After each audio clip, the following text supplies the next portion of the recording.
Halo, selamat datang di rumah kami. Ayo silahkan masuk.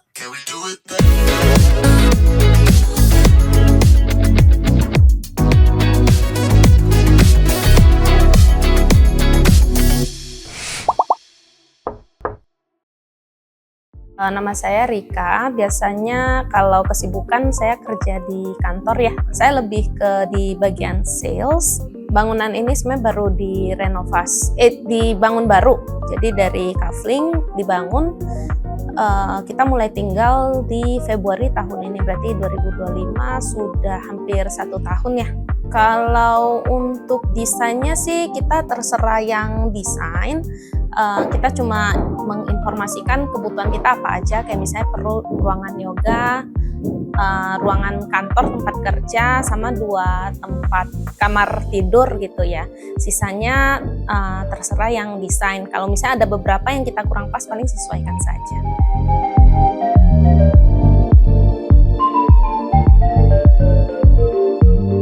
Jadi rumah ini dibangun karena kayak pemiliknya kan masih anak muda dan budget mereka juga terbatas, dan kebutuhan ruangannya juga cukup beragam ya, kayak butuh ruang yoga, home office gitu, sama kamar tidur.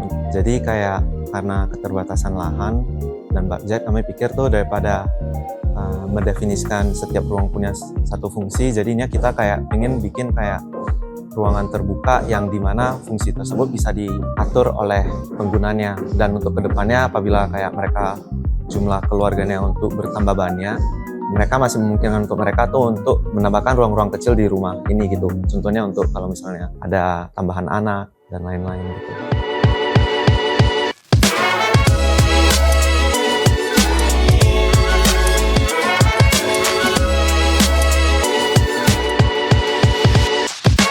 Spot yang unik dan yang paling favorit kali ya, itu ada di communal room yang ada di sini, karena itu lebih spacious, lebih banyak tempat untuk kita beraktivitas lah gitu.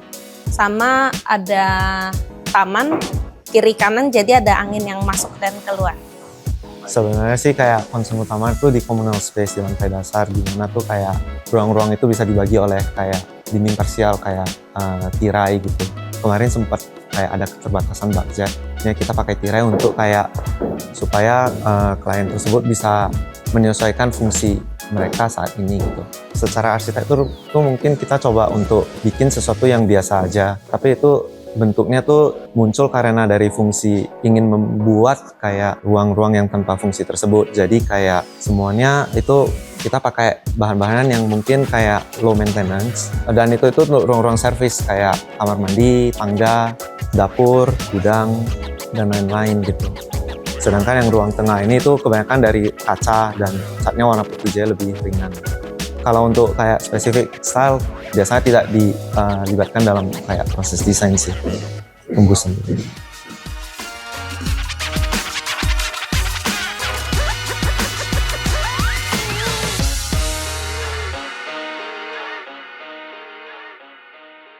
Jadi saran dipakai kayu ini karena pengen pakai konstruksi yang ringan aja, supaya kedepannya kalau mereka mau tambahin lantai lagi di bagian toilet ini tuh masih memungkinkan gitu. Pemilihan pagar yang bolong-bolong ini supaya kayak ruangannya tidak kelihatan masif, jadi kayak ruangan lantai 1 bisa lihat ke lantai 2 juga gitu loh. Kalau untuk yang besi-besi itu supaya untuk cahaya masuk aja sih ke lantai, ke dinding tangga bawahnya gitu.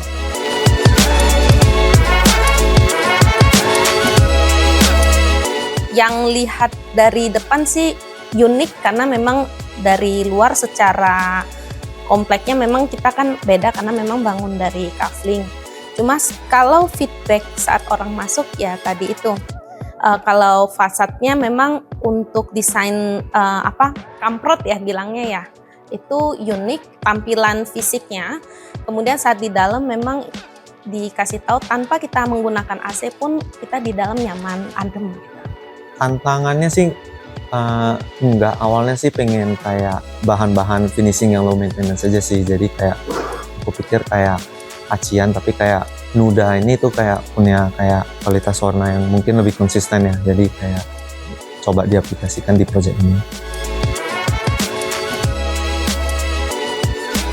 Puas sih, kemarin memang saat pembangunan ada beberapa yang kurang sesuai tapi dibantu sama kontraktornya kok. Kemarin saat semprot pertama kali ada beberapa yang kurang rata. Sekarang sih sudah sesuai sih dengan ekspektasi.